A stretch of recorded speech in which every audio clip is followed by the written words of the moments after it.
Hello, I'm going to present you the medium duty push-push series of Turnlock. The medium duty push-push series is a very easy series to handle. It's just one push to open and one push to close again.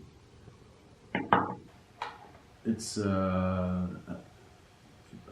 available in nickel plating or in zinc plating.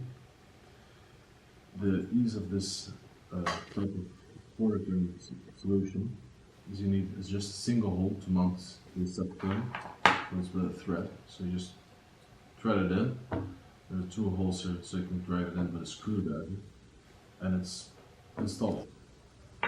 For the stud, you also need a retaining washer.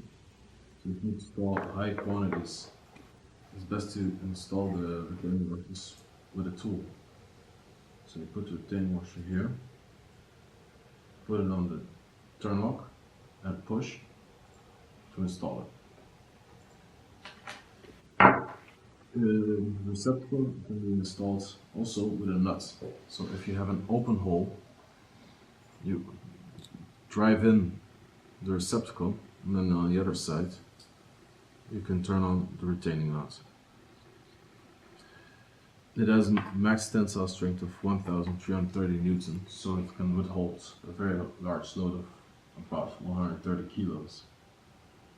We have also started selling a special series of this quarter turn. It is the invisible stud. So this stud is installed on the bottom of the panel. The moment the receptacle, it's clicked in and it's stuck. The receptacle needs to be installed in a hole of 12 millimeters diameter. It's one of the easiest versions of Turnlock to use. If you have any further questions on these parts, you can always contact me on info@turnlock.eu. Thank you.